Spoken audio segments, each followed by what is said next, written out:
किसी लंबे आवेशित तार के निकट स्थित बिंदु पर विद्युत क्षेत्र की तीव्रता के लिए हमें व्यंजक ज्ञात करना है। कल हम बताए थे गाउस प्रमेय से हम लोग कूलाम का नियम देखे थे और विद्युत क्षेत्र की तीव्रता वो क्लास में देखे थे, ठीक है। इसमें हम देखेंगे किसी लंबे आवेशित तार के निकट स्थित बिंदु पर विद्युत क्षेत्र की तीव्रता के लिए व्यंजक। मान लीजिए कोई सपोज जैसे डायग्राम बनाया गया हुआ है, ये बेलन है, समझ लीजिए क्या है, बेलन। इसका नाम दिया गया है आर दूरी पर एक बिंदु पी है, आर दूरी पर इसका दूरी कितना पी, जिन पर हमें पी पर क्या लिखाना है, विद्युत क्षेत्र की तीव्रता, और डी ए यहाँ पे सूक्ष्म क्षेत्रफल है, ठीक है। अब आगे यहाँ पे माना में थोड़ा सा लिख लेते हैं। माना में लिखिए, माना एक लंबे आवेशित तार पर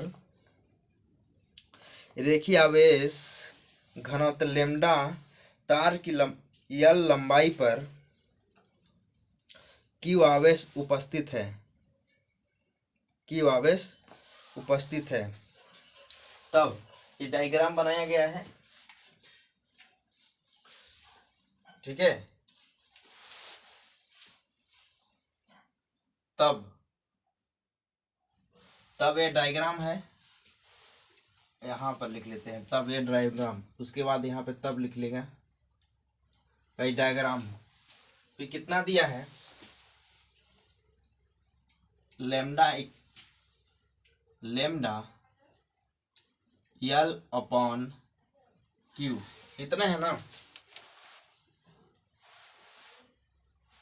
तो यहां से हमारा क्यू बाहर निकल के आएगा, लेम्डा ये वाला इस पर तो उस पर आ जाएगा, तो इस पर कर दे रहे हैं, और यल यहाँ पे हो जाएगा, ठीक है। इस प्रकार से इसको समीकरण हम देंगे 1, ठीक। और आप लोगों को हम कल बताए थे गाउस प्रमेय, गाउस प्रमेय का परिभाषा क्या होता है, गाउस प्रमेय से विद्युत क्या होता है।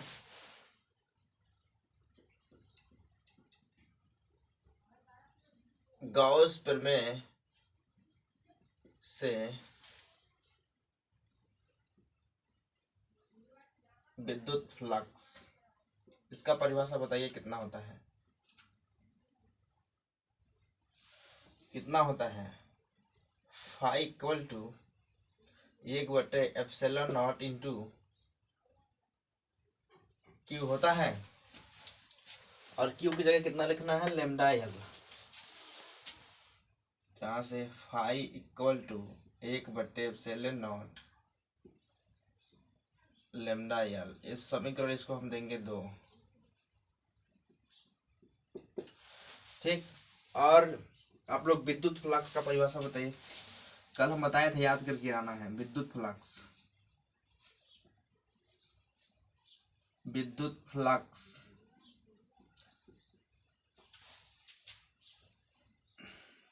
विद्युत फ्लक्स से कितना होगा इसका, D phi equal to E D A cos theta होगा। तो D phi equal to E D A cos theta का वैल्यू कितना है, 0 अंश, यहाँ से 0 अंश। तो कॉस 0 अंश का मान कितना होगा भाई, बताओ। कॉस 0 अंश का मान कितना होता है, कॉस 0 अंश का मान कितना होगा, 1 होता है ना। ई डी ए, ठीक, कितना आ गया हमारा, ओके। अब अतः संपूर्ण फ्लक्स लिखेंगे, अतः संपूर्ण फ्लक्स,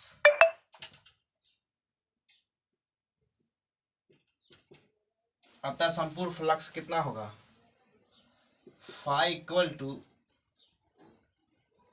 ई ए, कितना होगा, ये होगा ना,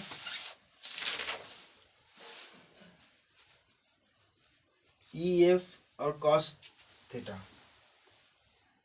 ई ए कॉस थीटा। तो यहाँ पर भी कॉस ये 0 अंश आ जाएगा, तो 1 हो जाएगा, कितना होगा, 1 हो जाएगा। तो यहाँ से इतना निकाल। अब बेलन का क्षेत्रफल कितना होता है बताइए तो। बेलन का क्षेत्रफल ए इक्वल टू 2πr_l होता है। तो यहाँ पर रख दीजिए phi equal to E 2πr_l। ठीक, समीकरण 1 और 2 से कर देंगे तो हमारा अभी सिद्ध हो जाएगा। इसको 2 मान लेते हैं। 2 की 3, हाँ 3, 2 तो हो गया ना 3। तो समीकरण 2 या 3 से कर दीजिए। समीकरण 1 व नहीं 2 व 3 से, 1 से कहाँ होगा भाई। 2 और 3 तो बराबर है। यहाँ पर भी फाई है, यहाँ फाई है, तो बराबर हो जाएगा। तो E2πr_l equal to 1/ε0 into lambda l. ठीक, तो इक्वल टू ये जितना है सब बटे में आ जाएगा। ठीक, 2πε0